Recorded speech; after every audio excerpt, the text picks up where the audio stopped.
I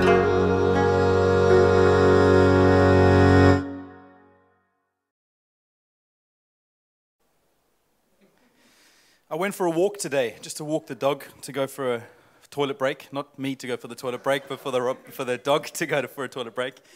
And I got outside, and as I stepped outside, I felt a different current, a different smell. I felt a different energy in the room. And there was the dog. And we often can notice weather patterns change, but I had no reason to believe that the weather was going to change. I don't watch the news. I don't know what's happening in the weather. And as far as I'm concerned, I woke up this morning to a sunny day, and it was going to be sunny for the next week. I had no idea that we were going to end up with rain tonight.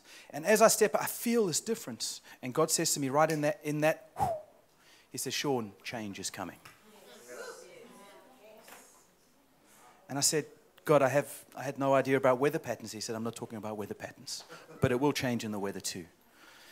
And the time it took me to take the dog to the toilet, the visible change on the mountains started to manifest, where the clouds started to form. Now, that could just be me being super spiritual, but in that time, in that 10, 15 minutes, God spoke to me about, and I know He's been speaking to Rob, but He spoke to me about where we are as a church and how He's been priming us and positioning us prophetically for the move that He's bringing. And I got so excited. I was like, woo! I was literally jumping up and down as I'm taking the dog for a walk, people thinking I'm a little bit crazy. There's so much we can do in the natural. There's so much that we can bring to the table in terms of faithfulness and patience and just working out your salvation. Oh, but when we come into this next season, when we come into this next change, when we come into this next weather pattern, there's going to be so little that you and I are going to be able to bring to the table, because God Himself is going to be bringing dinner to the table. That's exciting. But it's going to be very easy for those who do not shift dynamically with what's happening in heaven to miss what's happening in heaven. If you're used to just being religious and taking out the same old steps, so I'm just being faithful for Jesus, and that's a good thing. We need to be faithful. But if you just continually, just religiously go through the same steps and the same motions, you're going to miss the shifts and the change and the weather patterns that God's going to bring. So He's positioning us to get ready, so that when the shift does come, because you can only just smell it. You can only just sense that little pressure change in the air. It's not even discernible. Unless you have the weatherman next to you, no one would notice. It's just slight. Size of man's fist. Size of man's fist. Size of a man's hand. But as a prophetic people, we can sniff what's happening in the heavenlies to get ready, to get positioned. And God said to me, Sean, City Church is not going to witness the move. City Church is going to be the move. God is positioning us and priming us to be His hand, to be His move, to let His Spirit flow through us, to flow through Hong Kong. People will not be able to discern the difference between God and us. Let me say that again. People who walk in off the street, who have no spiritual inclination, no spiritual compass, they will walk in and they will see, like they saw Daniel's men, Shadrach, Meshach, and Abednego, in the fire. There will be four in the fire, and Nebuchadnezzar said they were like the sons of God. They will not be able to discern. When they step into the fire with us, they'll know, oh, that's Jesus. You guys are just normal.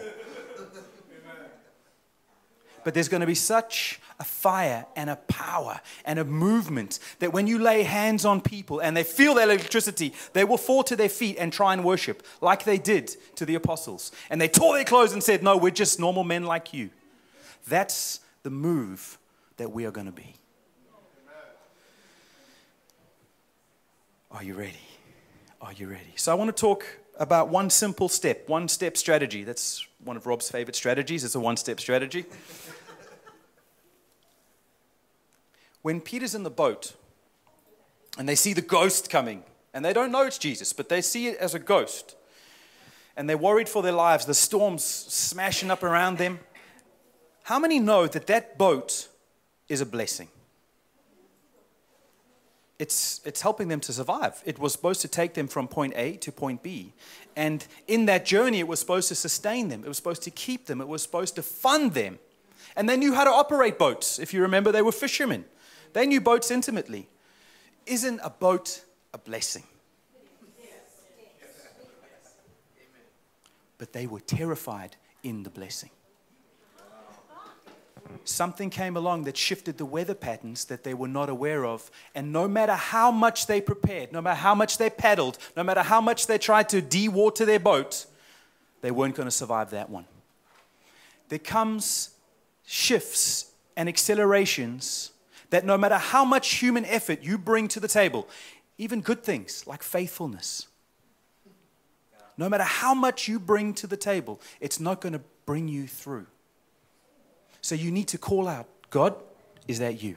Jesus, is that you? Just say the word and I'm there. That's what Seamus was talking about with the surrender. Because you don't have to surrender if you're doing okay in a beautiful day's weather in the boat. The blessing that God gave you. You don't have to. You don't have to surrender. There's nothing to surrender. It's just so wonderful. Just paddle away. And those days are beautiful. But when God starts to shake, what once was a blessing could become your death. So we need to call out in those times of shaking, God, is that you? Now here's what happened. Peter didn't take a gamble. He did not take a risk. It wasn't just, well, I'm going to die, I might as well step out. Which I think is it's a good strategy. If your house is burning, you just run for the door and just see if you make it, because it's going to burn down anyway, right? But he didn't do that. He said, Jesus, if that's you, I'm not taking a gamble. I'm going to come to you. He elevated the voice of God above the circumstance and above the blessing. If God calls you to a place, don't assume that you're in that place for all eternity. That blessing is temporary. The manna in the desert was temporary. It was not their destiny. It was a blessing to get them through. Do not hold on to the blessing as if the blessing is the promiser. There's a separation. God will fund you, but do not worship the funding. Because sometimes He brings you into a new arena where you need new funds. You need more zeros in your bank account. You need different businesses. He asked Abraham to sacrifice the promise. He did not say, Abraham, here's the promise, you're okay. Hang on to the promise. He said, Abraham, do you trust me or do you trust the promise? Here's the thing about God. No matter what you try and sacrifice, He will always outgive you. He will give you the nations for one son. Don't go around killing your children now. Unless they're naughty. No. So Peter had to step over the bow of the boat. He had to step over the threshold. He had to go where no man had been before. He had to leave the blessing of the boat and go beyond the blessing. We're coming into a time, City Church, where God's going to ask you to go beyond what you've believed. You're going to have to go beyond what you're used to. You're going to have to go beyond the people that He's placed you with to mature you. Beyond the strategies that He's given you. So He can bring you into the arena of the impossible. Peter did not walk on water because he took a risk. Otherwise, every James Bond film would end the first time he played blackjack. Every card game you play, that's it, game over, you've won. No, he didn't. He did not step on water because of the risk. He stepped on water because he valued Jesus' voice above every other voice. And the reason he sank is because he started to negotiate with Jesus' voice. That's why there's a threshold there to stop you just willy-nilly taking risks. I'm just going to fall into the new arena. No, God puts barriers in your way so that you actually have to physically step over them. You have to leave them in order to come into what He's called you.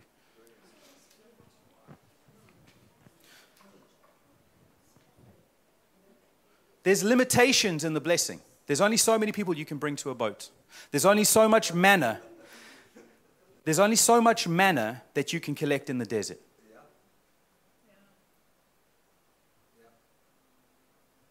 Don't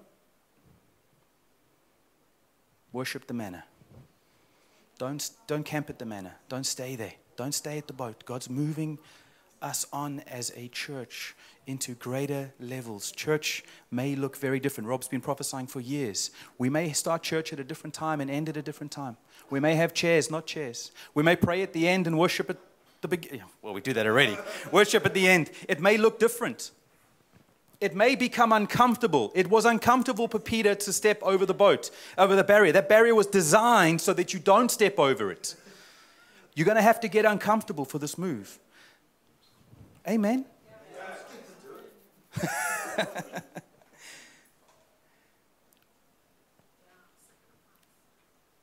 I wonder what would have happened if not just Peter stepped over the edge. I wonder what would have happened if all 12 took that step. Imagine the 12 stepping over and Peter starts to negotiate the voices. And he starts to sink, but he's got his arm around John.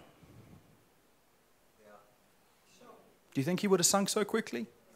Or do you think John would have jabbed him in the side and said, come on, man, don't negotiate with the voice of Jesus. This is Jesus. Look at the rest of us. We're all still floating.